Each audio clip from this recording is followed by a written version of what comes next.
Човек, бидейки в този лабиринт, се оказва в ролята на главния изпълнител. Той е истински артист. Истинските артисти, които участват там, те са неговите помощници. Те го карат да осъзнае това, което може би те искат да му внушат. Сега, дали всеки осъзнава това, което те му внушават, не знам. Така или иначе, всеки за себе си разбира и осъзнава нещо. Аз разбрах, че това беше пътят на живота. Моят живот. Живота на този до мене, на човекът хикс, на човекът тигър, на човекът от преди да се роди, момента, в който е в утробата на майка си, до момента, в който напуска тази земя.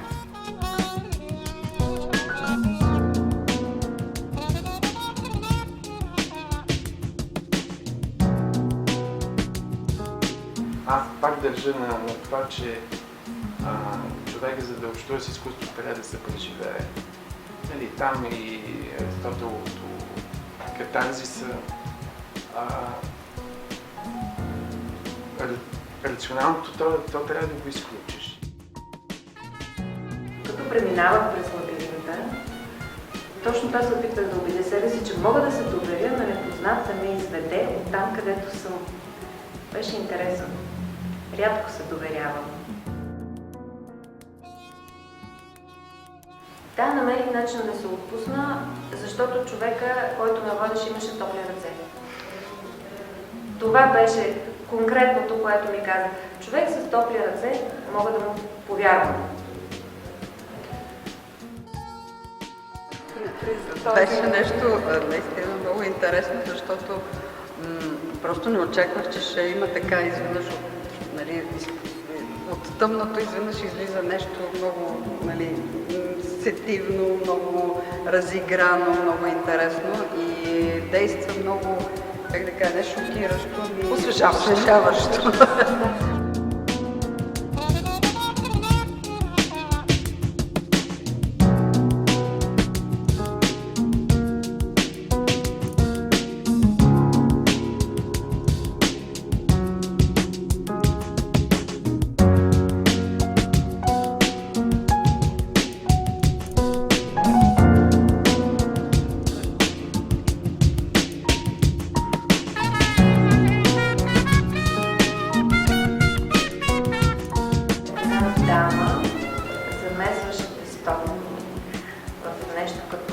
Бяла шатра и тя беше с бели дрехи и трябваше и аз да замесвам тестото. Това беше много интересно. Като че ли си в отроба и създаваш живот.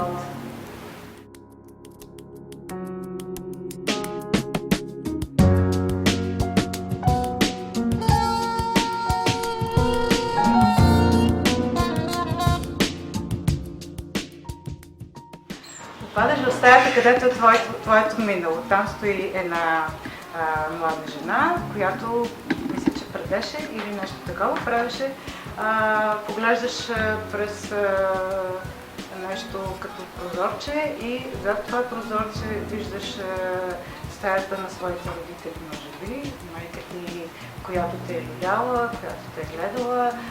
Поглеждаш настрани и виждаш, може би, нейната спалня или пък от другата страна кухнята на баба си.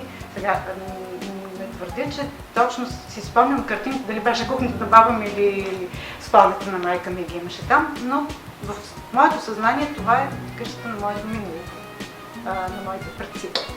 И може би, понеже беше и в началото и все още аз бях така с онази нагласа, скепсиса, това много силно ми известно.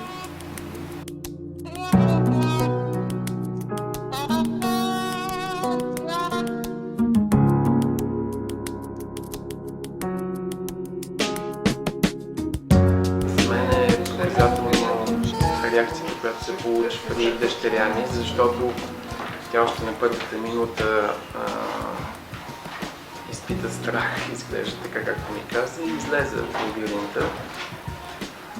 Но след разговор с мен и с някои от вашите колеги доби смелост, решителност и в крайна сметка премина през лабиринта и това, което тя след това ми разказа, е, че реално тя се е преборила с един страх, който не го е осъзнала какъв е, но е преминала. И за нея това, имайки предвид, че тя е млад човек, тогава е била на 17 години,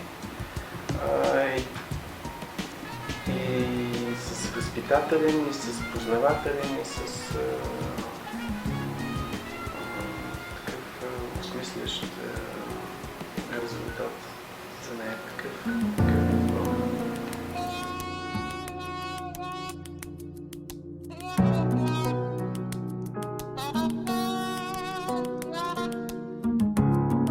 В съвременната методика на работа с публиката, в България това е изключително уязвимо място. Ние не можем да кажем, че освен за ученическите групи, да речем, от преподаването в Софийския университет или в художествената академия или някъде другаде, методика на преподаването на изобразителното изкуство подготвя учителите как да преподават, но как се възприема музея, как се възприема изкуството, това никъде не се прави.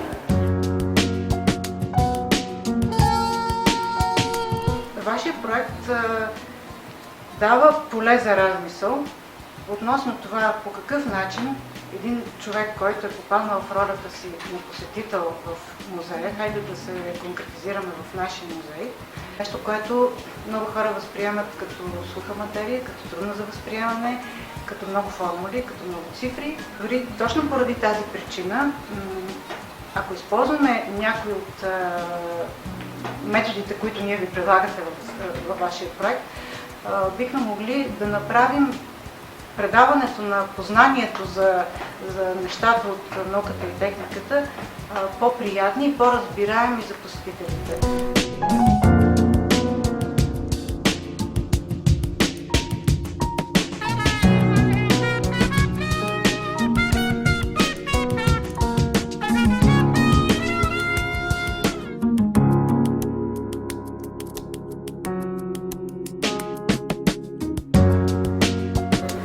Така или иначе ние имаме желание все повече млади хора да влизат в музеите и да се направи нещо, което да възбуди по някакъв начин интереса им и да е нещо все пак необикновено, ново, интересно, което до сега не е правено. Вашия проект Лабиринта предлага едно чудесно средство за докосване до културата или до отделни експонати от дадено културно или течение в изкуството, което може да бъде предложено по един по-атрактивен вид. Защото мисля, че музеите могат да бъдат доста по-разкрепостени. И това, тази идея, тази игра, която представлява Лабиринта, е нещо, което мен лично ме провокира. Гледам по различен начин на неща, които отдавна познаваме тук. И съм сигурна, че всеки музей, независимо от неговата специфика, може да предложи много.